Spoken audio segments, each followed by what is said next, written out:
Hello friends, so இந்த வீடியோவில் வந்து பார்த்தீங்க அப்படின்னாக்க நீங்கள் இப்போ ப்ரிவியூவில் பார்க்குற ஒரு சூப்பரான வீடியோ தான் நாம் இந்த வீடியோவில் கிரியேட் பண்ண போகிறோம். ஸோ அதுக்கு முன்னாடி நீங்கள் என்ன நம்ம சேனலை சப்ஸ்கிரைப் பண்ணலை அப்படின்னாக்கா மறக்காம நம்ம சேனலை சப்ஸ்கிரைப் பண்ணிக்கோங்க. இந்த மாதிரி ஒரு வீடியோவை எப்படி நம்ம ஈஸியாக கிரியேட் பண்ணுறதுன்னு இந்த வீடியோவில் நம்ம பார்க்கலாம். ஸோ வாங்க இப்போ டேரெக்டாக நம்ம வீடியோக்குள்ளே போயிடலாம். ஓகே, ஸோ இந்த வீடியோ வந்து பார்த்தீங்க அப்படின்னாக்கா ஃபுல் அண்ட் ஃபுல் நம்ம அலைட் மோஷன் அப்ளிகேஷனில் தான் எடிட் பண்ண போகிறோம். இந்த ப்ராஜெக்ட்டோட ஃபுல் எக்ஸ்எம்எல் ஃபைல் லிங்க் வந்து பார்த்தீங்கன்னாக்கா கீழே டிஸ்கிரிப்ஷனில் லிங்க் இருக்குது. அதை கிளிக் பண்ணி நீங்கள் வந்து அலைட் மோஷனில் இம்போர்ட் பண்ணிக்கோங்க. இம்போர்ட் பண்ணதுக்கப்புறம் ப்ராஜெக்ட் ஐக்கானை வந்து கிளிக் பண்ணிக்கோங்க. கிளிக் பண்ணிங்க அப்படின்னாக்கா ஃபஸ்ட்டாக வந்து பார்த்தீங்கன்னாக்கா நீங்கள் இப்போ இம்போர்ட் பண்ண இந்த ப்ராஜெக்ட் வந்து இருக்கும். ஸோ ஜஸ்ட் அதை வந்து கிளிக் பண்ணி உள்ளே போய்க்கோங்க. உள்ளே போனதுக்கப்புறம் உங்களுக்கு இந்த மாதிரி தான் ஷோ ஆகும். இதிலலாம் என்னென்ன சேஞ்ச் பண்ணணும், எப்படிலாம் எடிட் பண்ணணும் நான் வந்து தெளிவாக சொல்லிடுறேன். ஸோ வீடியோவை ஃபுல்லாக ஸ்கிப் பண்ணாமல் பாருங்கள். வீடியோ வந்து ஸ்கிப் பண்ணாமல் ஃபுல்லாக பார்த்தீங்க அப்படின்னாக்க இந்த சாங்கு மட்டும் இல்லை, நீங்கள் எந்த சாங்கு வேணாலும் எந்த மெத்தடில் வேணுமாலும் நீங்கள் வந்து எடிட் பண்ணிடலாம். ரொம்பவே ஈஸியாக புரியும்படி நான் வந்து சொல்லியிருப்பேன். ஸோ ஜஸ்ட்டு நீங்கள் வந்து ஸ்கிப் பண்ணாமல் மட்டும் பாருங்கள். ஓகே, இப்போ வந்து பார்த்தீங்க அப்படின்னாக்கா நிறைய லேயர்ஸ்லாம் இருக்குது. இதில் என்ன பண்ண போகிறோம் அப்படின்னாக்க கீழே அப்படியே கடைசியாக ஸ்க்ரால் பண்ணிங்க அப்படின்னாக்கா ஒரு 2 இமேஜ் இருக்கும். அந்த 2 இமேஜையும் ஃபர்ஸ்ட் ஆஃப் ஆல் நாம் வந்து ரீப்ளேஸ் பண்ணிக்கலாம். அது வந்து எப்படி பண்ணுறதுன்னு அப்படி பார்க்கலாம். கீழே ஸ்க்ரால் பண்ணிட்டீங்க அப்படின்னாக்கா அந்த இமேஜ் இருக்கும். அந்த இமேஜ் வந்து பார்த்தீங்க அப்படின்னாக்கா கிளிக் பண்ணிக்கோங்க. கிளிக் பண்ணிட்டு கலர் அண்ட் ஃபில் ஆப்ஷன் வந்து சூஸ் பண்ணிட்டு ஸ்டார் ஐக்கானை கிளிக் பண்ணி நீங்கள் எந்த இமேஜை அந்த கேமரா மூமெண்ட்டில் கொண்டு வரணும்னு நினைக்கிறீங்களோ அந்த இமேஜை கரெக்டாக செலக்ட் பண்ணிக்கோங்க. நீங்கள் சூஸ் பண்ணுற இமேஜ் வந்து பார்த்தீங்க அப்படின்னாக்கா 1:1 இல்லை 4:5 இந்த சைஸில் இருக்க இமேஜை வந்து கரெக்டாக வந்து ஆட் பண்ணிக்கோங்க. அதுதான் இப்போ எடிட் பண்ணுறதுக்கு ரொம்பவே ஈஸியாகவும் இருக்கும், நல்லாவும் இருக்கும். ஓகே, இப்போ வந்து பார்த்தீங்க அப்படின்னாக்கா நான் வந்து ஃபஸ்ட்டு இமேஜை வந்து ஆட் பண்ணிட்டேன். இப்போ வந்து பார்த்தீங்க அப்படின்னாக்கா இன்னொரு இமேஜையும் நம்ம வந்து ஆட் பண்ணிக்கலாம். ஜஸ்ட்டு கீழே அப்படியே சைடில் ஸ்க்ரால் பண்ணி அப்படின்னாக்கா 2வது ஒரு இமேஜ் இருக்கும். அந்த இமேஜையும் நம்ம வந்து பார்த்தீங்கன்னாக்கா இதே மாதிரி ரீப்ளேஸ் பண்ணிக்கலாம். அதுவும் சேம் மெத்தட் தான். ஜஸ்ட் அந்த இமேஜை கிளிக் பண்ணிட்டு கலர் அண்ட் ஃபீலுக்குள்ளே போய்க்கோங்க. போனதுக்கு அப்புறம் எந்த இமேஜை நீங்கள் வந்து கேமரா ஆங்கிளில் கொண்டு வரணும்னு நினைக்கிறீங்களோ அந்த இமேஜை கரெக்டாக சூஸ் பண்ணிக்கோங்க. அவ்வளோதான், ரொம்பவே சிம்பிள். சூஸ் பண்ணிட்டு என்ன பண்ணுறீங்க அப்படின்னாக்கா ஜஸ்ட்டு ப்ளே பண்ணி பாருங்கள். உங்களுக்கு கேமரா ஆங்கிள் வந்து கரெக்டாக இருக்கான்னு பாருங்கள். கண்டிப்பாக கரெக்டாக இருக்காது. ஸோ அதெல்லாம் நம்ம வந்து அட்ஜஸ்ட் பண்ணணும். அதெல்லாம் எப்படி அட்ஜஸ்ட் பண்ணுறதுன்னு சொல்லலாம். இங்கே கொடுத்துருக்க இந்த கேமரா ஆங்கிள் வந்து பார்த்தீங்க அப்படின்னாக்கா நான் ஃபஸ்ட்டு வச்சுருந்த அந்த இமேஜுக்கு மட்டும்தான் செட் ஆகும். அப்புறம் எப்படி நண்பா நான் எடிட் பண்ணுற இமேஜுக்கு கரெக்டாக கேமரா ஆங்கிள் வைக்கிறது அப்படின்னு கேட்குறீங்களா? ஸோ அதையும் நான் வந்து பார்க்கலாம். இப்போ வந்து பார்த்தீங்க அப்படின்னாக்கா மேலே இருக்க இந்த ஐக்கானை வந்து கிளிக் பண்ணிட்டு கேமரா வந்து எனபிள் பண்ணிக்கோங்க. எனபிள் பண்ணிட்டு ஜஸ்ட்டு ப்ளே பண்ணி பாருங்கள். உங்களுக்கு வந்து வீடியோ கரெக்டாக செட் ஆச்சு அப்படின்னாக்கா கேமரா ஆங்கிள் அப்படியே வச்சுக்கோங்க. இல்லை செட் ஆகலை அப்படின்னாக்க ஜஸ்ட்டு என்ன பண்ணுறீங்க அப்படின்னாக்கா அந்த கேமரா ஆங்கிளே டெலீட் பண்ணிக்கோங்க. ஏன்னா ஒவ்வொரு வாட்டி நீங்கள் வந்து கேமரா கீ ஃப்ரேமை சேஞ்ச் பண்ணணும். ஸோ அது வந்து பார்த்தீங்கன்னாக்கா ரொம்பவே கஷ்டமாக இருக்கும். ஸோ என்ன பண்ணலாம் அப்படின்னாக்கா அந்த கேமரா ஃப்ரேமையே நான் வந்து டெலீட் பண்ணிடுறேன். டெலீட் பண்ணிட்டு கீழே இருக்க ப்ளஸ் ஐக்கனை கிளிக் பண்ணிக்கோங்க. கிளிக் பண்ணிட்டு ஆப்ஜெக்ட்னு ஒரு ஆப்ஷன் இருக்கும். அதுக்குள்ளே போய்ட்டு கேமரா வந்து ஆட் பண்ணிக்கோங்க. ஆட் பண்ணதுக்கப்புறம் அந்த கேமரா வந்து லாங் ப்ரெஸ் பண்ணி இப்போ நம்ம ஆட் பண்ண ஃபஸ்ட்டு 2 இமேஜுக்கு மேலே இருக்கிற மாதிரி மூவ் பண்ணி வச்சுக்கோங்க. மேலே இருக்க எந்த லேயருக்கும் வேணாம், கடைசியாக இருக்க அந்த 2 இமேஜுக்கு மட்டும்தான் நமக்கு வந்து கேமரா ஆங்கிலே தேவைப்படும். ஸோ அதனால் லாங் ப்ரெஸ் பண்ணி இந்த மாதிரி கரெக்டாக மூவ் பண்ணி வச்சுக்கோங்க. அவ்வளோதான், ரொம்பவே சிம்பிள். இந்த மாதிரி கரெக்டாக மூவ் பண்ணி வச்சதுக்கப்புறம் இந்த கேமராவை கிளிக் பண்ணி மூவ் அண்ட் ட்ரான்ஸ்ஃபர் ஆப்ஷன் வந்து சூஸ் பண்ணிக்கோங்க. சூஸ் பண்ணிட்டு ஃபஸ்ட் எடுத்தோன்னே ஸ்டார்டிங்கில் ஒரு கீ ஃப்ரேம் வந்து ஆட் பண்ணிக்கோங்க. நெக்ஸ்ட்டு புக் மார்க்கு எங்கே இருக்கும் அதுக்கு கொஞ்சம் முன்னாடி ஒரு கீ ஃப்ரேம் ஆட் பண்ணிட்டு கரெக்டாக அந்த புக் மார்க்கு மேலேயே இன்னொரு கீ ஃப்ரேம் வந்து ஆட் பண்ணிக்கோங்க. ஆட் பண்ணதுக்கப்புறம் என்ன பண்ணுறீங்க அப்படின்னாக்க ஃபஸ்ட்டு நீங்கள் புக் மார்க்கு முன்னாடி ஆட் பண்ணிக்கலாம். அந்த கீ ஃப்ரேம் வந்து சேஞ்ச் பண்ணக்கூடாது.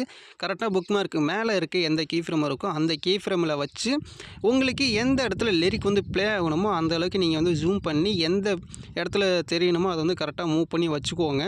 ஸோ ரொம்பவே சிம்பிள். நீங்கள் வந்து என்ன பண்ணுறீங்க அப்படின்னாக்க எந்தெந்த இடத்துல மூவ் பண்ணும்போது கீ ஃப்ரேம் வந்து ஆட் பண்ணுறீங்களோ அந்த இடத்துல எல்லாம் ஜூமிங் ஆப்ஷனுக்கும் கீ ஃப்ரேம் வந்து ஆட் பண்ணிக்கோங்க. அப்போ தான் நம்மளுக்கு வீடியோ பார்க்குறது ரொம்பவே சூப்பராக வரும். நீங்கள் ஜூம் பண்ணீங்க அப்படின்னா கூட உங்களுக்கு வந்து தெளிவாக இருக்கும் வீடியோ. நீங்கள் ஜூமிங் ஆப்ஷனுக்கு கீ ஃப்ரேம் ஆட் பண்ணல அப்படின்னாக்கா வீடியோ வந்து கொஞ்சம் நல்லாவே இருக்காது. ஸோ கரெக்டாக அதை மட்டும் நீங்கள் பார்த்து எடிட் பண்ணிக்கோங்க. ஓகே, இப்போ வந்து பார்த்தீங்க அப்படின்னாக்கா நான் வந்து இப்போதைக்கு ஜூம் பண்ணி இந்த இடத்துல லிரிக் வரணும் அப்படிங்கிறதாக நான் லைட்டாக ஜூம் பண்ணிக்கிறேன். ஜூம் பண்ணிட்டு கரெக்டாக ஃபேஸும் தெரியணும், நம்மளுக்கு லிரிக் வந்து ப்ளே ஆகிறதுக்கு ஒரு இடமும் வேணும். ஸோ அந்த இடத்த கரெக்டாக சூஸ் பண்ணி நீங்கள் எந்த இடத்துல தெளிவாக தெரியணுமோ அதை வந்து கரெக்டாக ஜூம் பண்ணி அட்ஜஸ்ட் பண்ணி வச்சுக்கோங்க. இந்த வீடியோவில் வந்து பார்த்தீங்க அப்படின்னாக்கா ரொம்ப மெயினானது இந்த கேமராவை நம்ம கரெக்டாக அட்ஜஸ்ட் பண்ணி மூமெண்ட்டை கரெக்டாக கொண்டு வரது தான் நண்பா. ரொம்பவே ஈஸியாக நம்ம வந்து எடிட் பண்ணிக்கலாம். ஓகே. இதே மாரி அடுத்த புக் மார்க்குக்கு முன்னாடி ஒரு கீ ஃப்ரேம், அதுக்கு அடுத்து புக் மார்க் மேலேயே ஒரு கீ ஃப்ரேம் ஆட் பண்ணிட்டு, புக் மார்க்குக்கு மேல இருக்க கீ ஃப்ரேம்ல மட்டும் தான் நீங்க வந்து சேஞ்ச் பண்ணணும். அதுக்கு முன்னாடி இருக்க கீ ஃப்ரேம்ல நீங்க எந்த சேஞ்ச் பண்ணாதீங்க. அதாவது லிரிக் எந்த இடத்துல சேஞ்ச் ஆகுதோ இந்த வீடியோல வந்து பார்த்தீங்க அப்படின்னாக்கா, ஃபைல்ல நான் 2 புக் மார்க் குடுத்துருப்பேன். அந்த புக் மார்க் வந்து பார்த்தீங்கன்னாக்கா, உங்களுக்கு எடிட் பண்ணுறது ரொம்ப ஈஸியா இருக்கணும் அப்படிங்கிறதுக்காக தான் நான் இந்த மாரி குடுத்துருக்கேன். நீங்க தனியா வீடியோ எடிட் பண்றீங்க அப்படின்னாக்கா, சிங்கிள் புக் மார்க் தான் குடுப்பீங்க. அதனால தான் நான் புக் மார்க் முன்னாடி வருதுன்னு சொன்னேன். இதில வந்து பார்த்தீங்க அப்படின்னாக்கா 2 புக் மார்க் இருக்கும். ஃபர்ஸ்ட் புக் மார்க்குல எந்த வேல்யூயும் சேஞ்ச் பண்ணாதீங்க. செகண்ட் புக் மார்க்ல நீங்க வேல்யூ வந்து சேஞ்ச் பண்ணிக்கோங்க. ஒரு சிலர்லாம் பண்ற தப்பு என்ன தெரியுமா நண்பா? ஸ்டார்ட்டிங்லேயே எங்கெங்க புக் மார்க் இருக்கோ அந்த இடத்துல எல்லாத்துலயும் கீ ஃப்ரேம் வந்து ஆட் பண்ணிட்டு, கடைசியா வேல்யூவ சேஞ்ச் பண்ணிக்கலாம் அப்படின்ட்டு கடைசியா ஒரேடியா வேல்யூ சேஞ்ச் பண்ணுவாங்க. அது மாரி சேஞ்ச் பண்ணும்போது உங்களுக்கு வீடியோ வந்து கரெக்டாவே வராது. அது மாரி பண்ணாதீங்க நீங்களும் அதே தப்ப. இப்ப நீங்க என்ன பண்றீங்க அப்படின்னாக்க, ஃபர்ஸ்ட்டு வரிசையா நீங்க கீ ஃப்ரேம் ஆட் பண்ணிட்டு, வரிசையா கீ ஃப்ரேம் ஆட் பண்ணும்போதே வேல்யூவும் சேஞ்ச் பண்ணிருங்க. அப்பதான் உங்களுக்கு வீடியோ கரெக்ட்டா வரும்.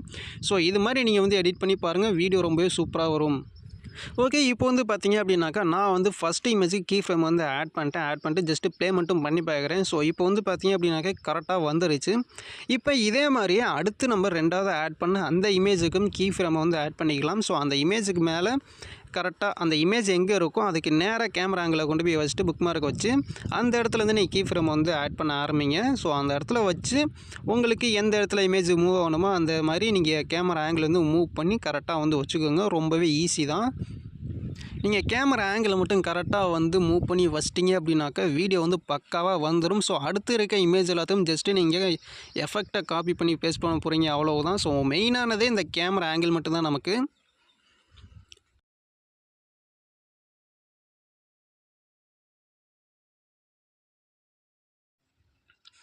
உங்களுக்கு எந்த இடத்துல லிரிக் ப்ளே ஆகணும்னு நினைக்கிறோம், அந்த இடத்துல கரெக்ட்டா கேமரா ஆங்கிள மூவ் பண்ணி வச்சுக்கோங்க. ரொம்பவே ஈஸியா சிம்பிளான லாஜிக் தான்.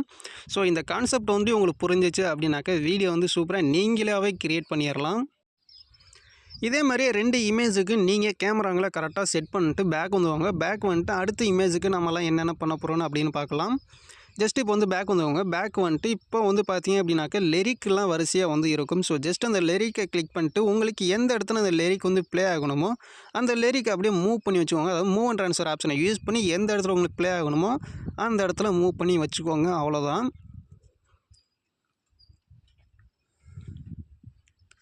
நான் யூஸ் பண்ணியிருக்க ஃபாண்ட் உங்கள்ட்ட இல்ல அப்படின்னாக்க, நீங்க எந்த ஃபாண்ட் வச்சிருக்கீங்களோ, அந்த டிஃபால்ட்டா இருக்க ஃபாண்ட்ட நீங்க வந்து யூஸ் பண்ணிக்கோங்க.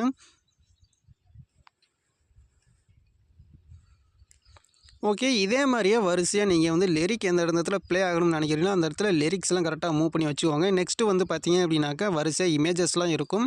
ஜஸ்ட் அந்த இமேஜை கிளிக் பண்ணிட்டு ரீப்ளேஸ் இமேஜ் பண்ணிக்கோங்க. அதாவது கலர் அண்ட் ஃபில்லுக்குள்ள போயிட்டு ஸ்டார் ஐகானை கிளிக் பண்ணிட்டு, நீங்க எந்த இமேஜ் ஆட் பண்ண போறீங்களோ, அந்த இமேஜை சூஸ் பண்ணீங்க அப்படின்னாக்கா, அந்த இமேஜ் அந்த இடத்துல வந்து உங்களுக்கு வந்து ப்ளே ஆகும். இதே மாரியே அடுத்து இருக்க எல்லா இமேஜுக்கும் ரீப்ளேஸ்மெண்ட்டும் பண்ணிக்கோங்க.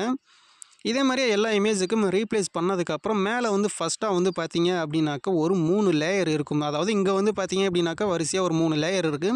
ஜஸ்ட் அந்த 3 லேயரும் ஹைட்ல இருக்கும். அதை வந்து எனேபிள் பண்ணிக்கோங்க. எனேபிள் பண்ணீங்க அப்படின்னாக்கா, உங்களுக்கு ஒரு சூப்பரான சிசி எஃபெக்ட் வந்து கிடைக்கும். அவ்வளவுதான். இந்த வீடியோ வந்து பார்த்தீங்க அப்படின்னாக்கா, நாம ஃபுல் அண்ட் ஃபுல் எடிட் பண்ணி முடிச்சாச்சு. ஜஸ்ட் ப்ளே பண்ணி பாருங்க.